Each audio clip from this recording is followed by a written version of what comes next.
Where did the idea of arts and business come from? Well, initially it was from a group of business people in Britain. So they wanted to put together an organisation which encouraged businesses to work with the arts, help them make the connections, and really start to grow a culture of arts sponsorship, particularly art sponsorship, in Britain at the time. However, we weren't the first country to do this. It had been done particularly in the United States when David Rockefeller set up the Business Committee for the Arts, I think in 1967. So we weren't, if you like, the first organisation, but we were in Britain very much driven by business. The initial aim was to foster partnerships between business and the arts, but at the time it was focused on sponsorship. Now, the relationship between business and the arts has changed a great deal over the years, and now, although sponsorship is still important, it's just one of the ways in which business and the arts work together. But back then in 1976, when we were founded, indeed when the organisation was called the Association for Business Sponsorship of the Arts, it was mainly, almost exclusively about sponsorship, but that has changed over the course of the last few years.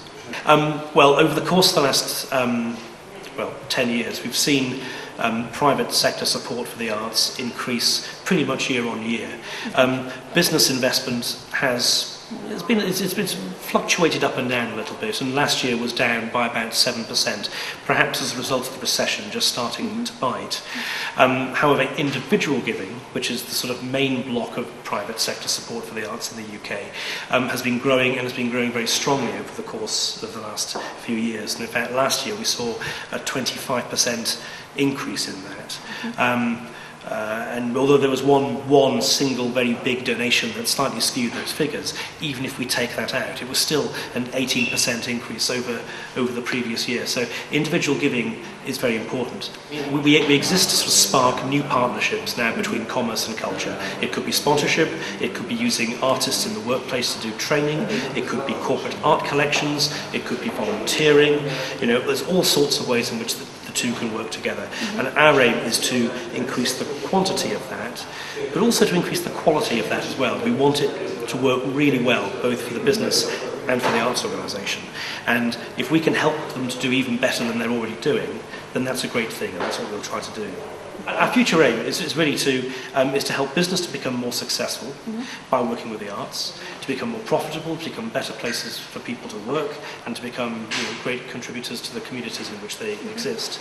But also from the arts point of view, we want British arts organisations and British artists to have the opportunities to develop great work, and for that work to be seen by the widest possible audience, and for them to consistently increase their quality and their audiences as well. So it's a real symbiotic relationship. And anything that we can do to help that is really what we're here for. Arts and business takes its role internationally very seriously. We're always happy to come and share ideas, whether they're relevant in other countries or not. They're ideas that work very well for us. So if they're ideas that will translate here in Hungary, that's great. If not, then how can they be modified to work here as well? That's not a decision for us, a decision for me, but a decision for the people in the audience here today. And I hope there's been a few ideas that have come out of that which will be useful in the future. But yes, we take our international role seriously. We're always happy to share how we do things, and if it's useful to other people, then that's great as well.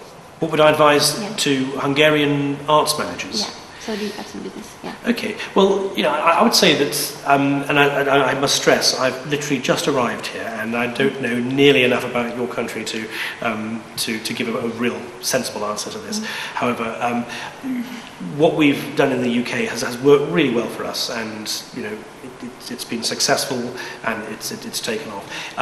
If there's ideas there that translate, which are useful over here, then by all means take them and try them. I mean, it has been very successful, in UK and in other countries. So if there's useful aspects of that that'll translate to work in Hungary, then by all means, try it. Do something new. try investigating a new partnership with business that wasn't there before. The dividends can be huge. It's not just about the money. It can be about really interesting partnerships, transfers of skills, developing new audiences for your work. So don't just think about business as being a source of potential income. Think about it as an audience and also creative stimulus as well, because we've definitely found that to be the case in the UK. It's, as I say, it has been successful for us, but it's not my decision to say whether it should work here or not, because that's really for you. Okay, so thank you. It's an absolute pleasure. Yeah.